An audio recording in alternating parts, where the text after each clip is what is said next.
Hey everybody, I have done a pour that got a lot of attention on the Acrylics website. It was my actually it was my second attempt doing the what people call a Dutch pour or the paint bomb. So my second attempt, I made feathers, which was the first time I've actually experienced that with this kind of pour. So I'm going to kind of show you how I did it, and hopefully it'll turn out good the second time. Super easy recipe. I just used red, blue, and yellow. Mixed them a little bit on the thick side. The only thing I mixed in here was a mix of Floetrol, Elmer's glue, and just a tiny bit of water. Poured it back into my old Floetrol bottle. Did approximately 50-50 Floetrol and glue, and then I top it off with a couple ounces of water. That seems to work best. Apple barrel products, because we don't have a craft store within about an hour and a half from here. So I go to Walmart. The base coat, which I've already kind of layered my canvas in a very thin coat, is this Behr, of course, latex paint primer in one. In semi-gloss. So he's a little bit thicker than my three other colors, but I also mixed a little bit of the Floetrol glue mixture in the base coat. So hopefully we are going to get this to work again, because it was such a cool process, and I really hope who's ever interested can try it and make it work for themselves too. So I'm going to try to replicate it the best that I can. It's a little bit on the thick side, which I think was the key to do the feather effect. So I don't measure. Actually, we're going to use a smaller cup here.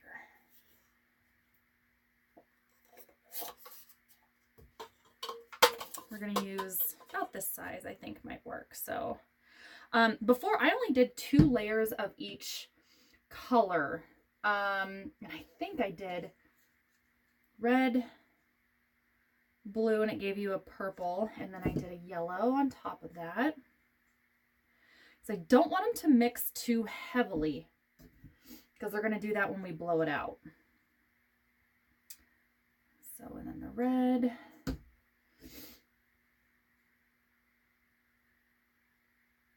blue, and then yellow. And I think I actually did last time a little bit of red on top of that, so that'll be the base color. Okay. And then flip cup.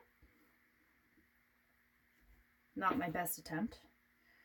And then ran a pretty good puddle all the way around it.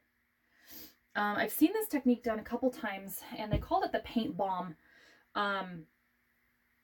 So I guess we'll see what happens. And then,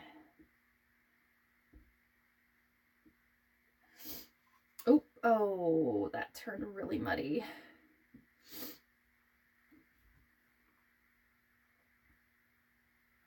See, it always works better the first time. It's kind of like baking. You bake something super amazing for the first time, and then you try it again and it doesn't work. So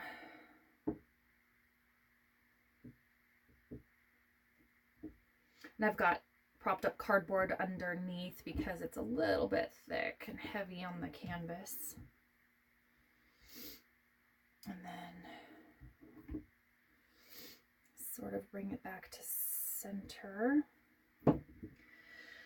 And this definitely is not for the faint of heart, because if my husband knew I was using his heat gun I bought him for Christmas, he probably wouldn't talk to me for the rest of the day, because I'd get it covered in paint. So, and I lost my straw, so I took a pen apart and I used that to blow with. So, I don't know. We'll see what happens.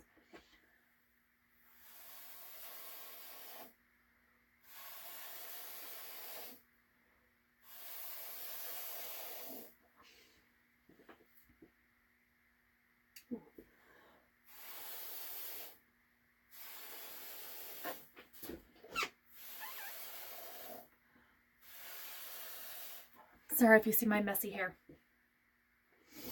Actually, we're going to turn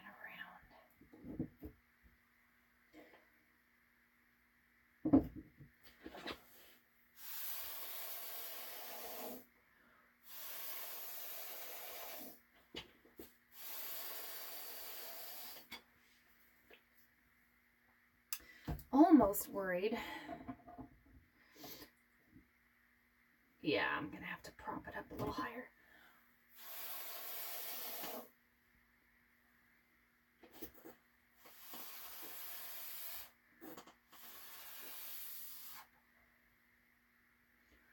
And then I think I blew in between the feathers last time is what I did.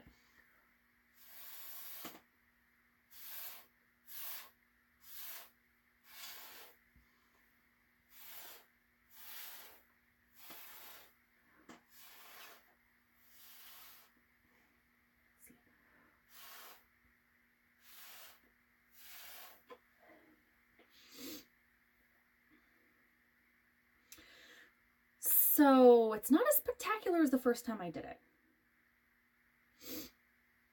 It's still pretty. So then I guess I'll torch it, get all the bubbles popped, and there's no oil in this, so hopefully it won't make too many crazy cells. The background is actually kind of pretty. It looks like it's hazy. The next thing I'll do is I will tent this. Thank you so much to one of the people on the website that says tent it and maybe put a bag over it to slow the process down from drying. Hopefully that will prevent crazing or cracking. So my first one that I did is not cracking yet, knock on wood, and I only have it about 60 degrees. So that's it. I really hope that you guys can try this and do it. It's really simple. Takes a little bit of lung power to get those thin lines, but have fun and hope to see your work soon.